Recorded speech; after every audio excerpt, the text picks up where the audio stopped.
Two themes really dominate the 19th century: expansion and slavery.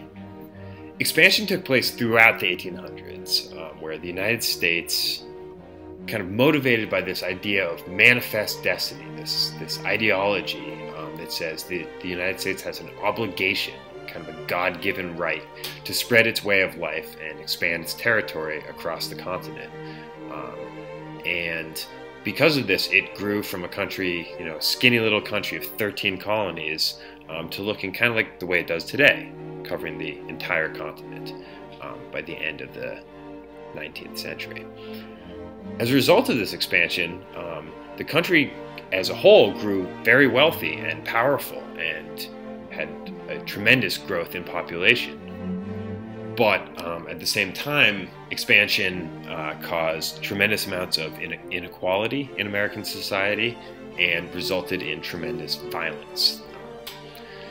So those are themes related to the expansion of America, which also includes the industrialization, kind of the expansion of the power of machines to make stuff and to mass produce things, and leading to the growth of the United States. The other theme, slavery, also caused a tremendous amount of conflict throughout the century, before, during, and after the Civil War, which was fought, in some sense, over slavery. So those are the two themes. I'm going to talk about expansion first in chronological order, and then do the same for slavery. So hopefully that'll make it somewhat easy to follow. So several events drove westward expansion in the first half of the 19th century. I'm going to start in 1803, which is when President Thomas Jefferson bought this enormous chunk of land from France. France was deep in debt after the Haitian Revolution, which we'll talk about a little later. And this was called the Louisiana Purchase, and it basically doubled the size of the United States, more than doubled. And soon after, Jefferson sent the Lewis and Clark expedition, these explorers and scientists, to check out the West for the first time, which brought Americans into contact with new Indian tribes in the West, and also kind of built up this excitement about all of this land that was out there just waiting to be used. Back home on the East Coast, however, there's conflict brewing between the whites who are living there and want to expand into new territory after the War of 1812, especially Florida and Georgia, and with the Native Americans who are living in those places, tribes like the Seminoles and the Creeks and the Choctaw and the Cherokee. So I'm going to zoom ahead to the 1830s. So the president is Andrew Jackson, who was a hero in the War of 1812. And under his command, American soldiers had fought this war in Florida against the Seminole and Creek to open up more land for settlement and farming. The Cherokees in Georgia have made the case in U.S. courts that they have the constitutional right to stay on their lands, and they've won. But Jackson ignores the court order and orders U.S. troops to move them off their land and send them out to Indian territory out in the Midwest. And this results in these forced marches, which take place over a period of about 20 years, and tens of thousands of Indian men, women, and children are forced to walk hundreds of miles, and conditions are terrible, and between 1 in 10 and 1 in 4 people dies along the way. So this forced relocation has been called the Trail of Tears, and it's another in a string of atrocities against Native Americans by white European type people that we talked about last week, and which continue in the 19th century. So in the cities in the 1840s and 1850s on the East Coast, there are other problems, and they're kind of the result of industrialization and also immigration, which go together, right? More factories need more people willing to work for very low wages to produce their products, which leads to economic growth, but also leads to crowded urban areas. And this was beginning to become a problem in the East. Cities were beginning to see a lot of the same problems that we associate with cities today. These pockets of desperate poverty, crime, and also a bigger problem then than now, epidemic diseases like cholera and typhus are causing a lot of death. So this puts pressure on the United States government to expand, and this leads America to look toward the southwest, the border with Mexico. So the U.S. has had its eye on Texas for a while, and in 1846, conveniently enough, war breaks out with Mexico, which has only recently become its own country after fighting its own war of independence against Spain. It was a Spanish colony. And the war with Mexico is based on this this incident where some Mexicans crossed the border, allegedly, and kill some white, American ranchers, and this is used as a reason to go to war. This is controversial, right? On the one hand, its supporters see it as this, great wrong that's been done to the U.S., and it's, righteous to avenge this this wrong, and this is the war of Remember the Alamo, right? This sort of mythic shootout at the Alamo Fort where the American Davy Crockett and Jim Bowie, fight to the last man. So it has this very sort of romantic view on the one hand, both at the time and to some people now. But on the other hand, it was seen then and by some today as this blatant attempt to grab land through what this guy Henry Clay, who was an unsuccessful presidential candidate at the time, called unnecessary and offensive aggression. So some saw it as a war of expansion. But however you look at it, it ends with, or results in rather, the United States getting a bunch more land. Basically what is now Texas, New Mexico, Arizona, California, Nevada, Utah, all of that used to belong to Mexico before the Mexican-American War.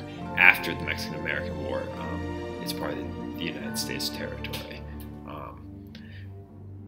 This leads pretty quickly to Texas becoming a state in 1845, a slave state, and to balance that out, another one of these compromises over slavery, California joins as a free state in 1850.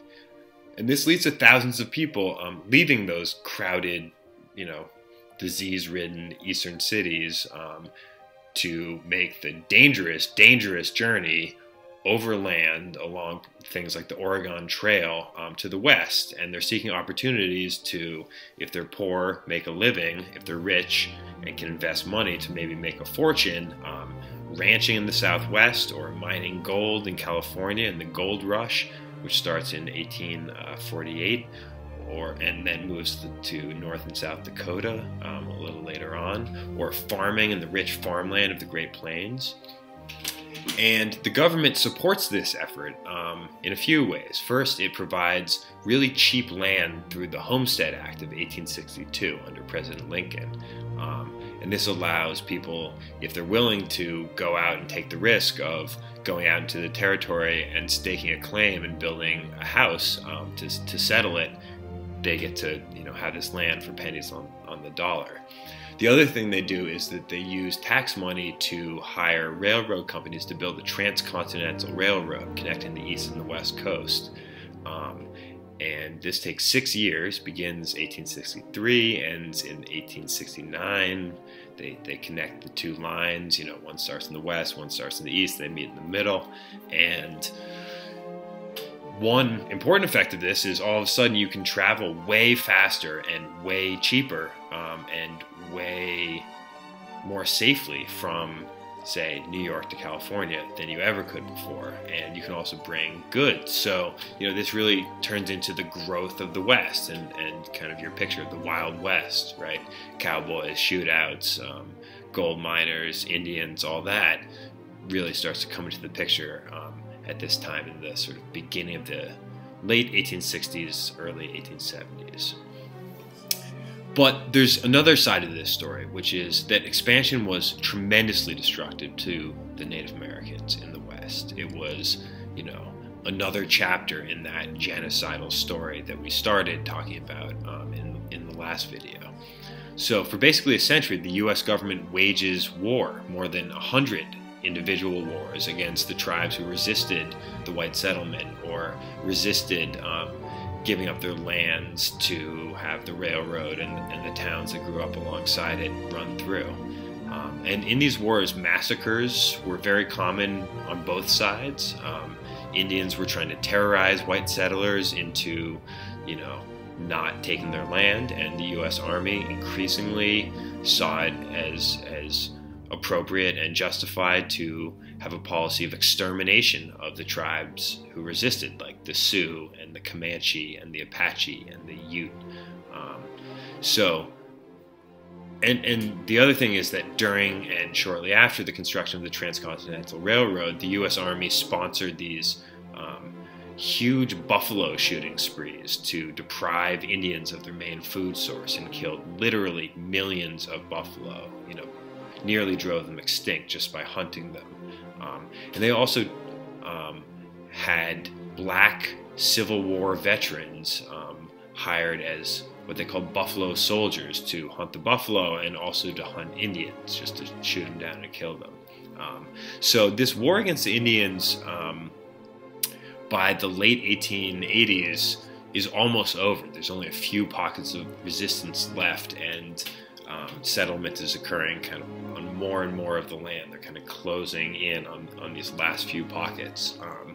Congress in 1888 passes the Dawes Act, which gives the U.S. government the authority to force any Indians who won't assimilate, right? They won't kind of become like white people and embrace land ownership and agriculture and speak English and, have a job. Anyone who won't do that has to go onto reservations, which are these kind of controlled areas that are run by an Indian kind of puppet government that really answers to the U.S. Department of Interior, which is part of the executive branch, right? The president's, part of the president's cabinet.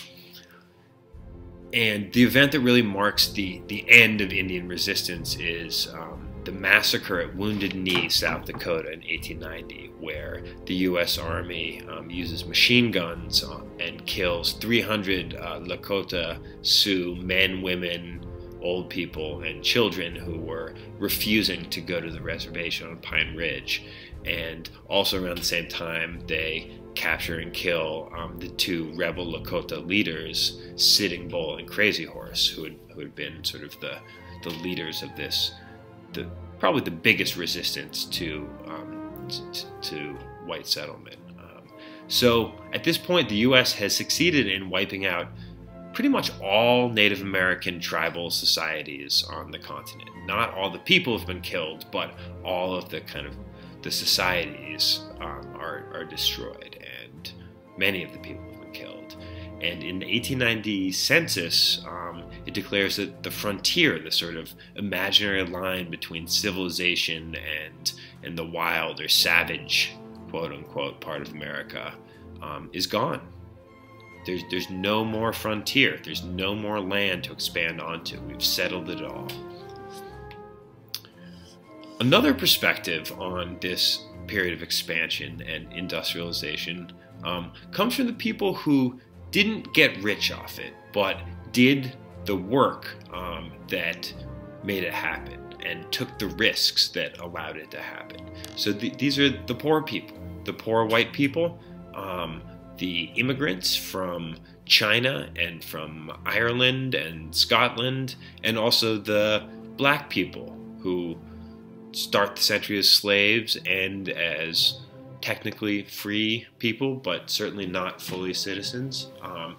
And they really suffer as a result of expansion in a lot of ways, really take more of its bad side, its hardships, than its rewards. So before the Civil War, basically in the South, there were these large landowners on plantations, and in the North, there were these large landowners who had estates, and they each kind of operated like a medieval feudal system, their own version, where you had a single rich white family owning incredible amounts of land, just like thousands or even millions of acres of land. and hundreds of poor tenants, right? People who rent land from you if you're in the north, or slaves if you're in the south. And there were slave uprisings that were, challenging the system in the south. In the north, there were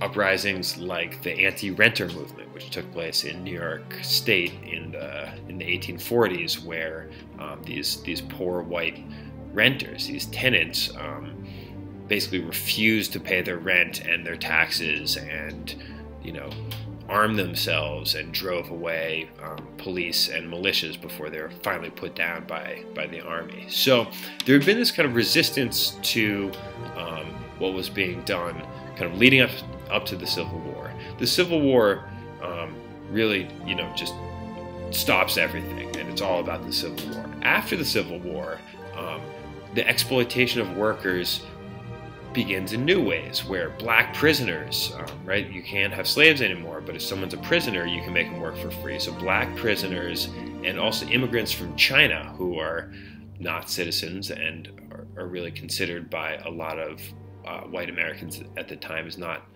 less than them, maybe even less than human. Both of these groups are used to build the Transcontinental Railroad, and they work under near slave-like conditions, and certainly very deadly conditions. Hundreds of people die building these railroads, and thousands, suffer and are maimed in terrible ways. And the railroad owners make a huge profit off of this cheap labor, but they also make a huge profit off the fact that they embezzle, they sort of steal, essentially, huge amounts of taxpayer money, sort of by funneling it through this project, right? So they say that they're doing more work than they really are and pocket the difference.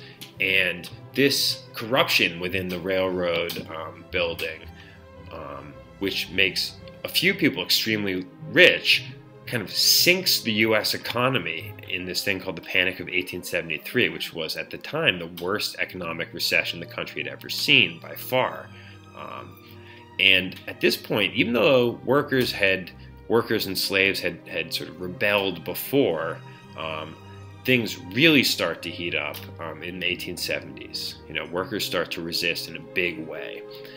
In 1877, there's this massive strike where railroad workers in multiple cities, like a dozen cities, refuse to work, and it shuts down the railroad for 45 days.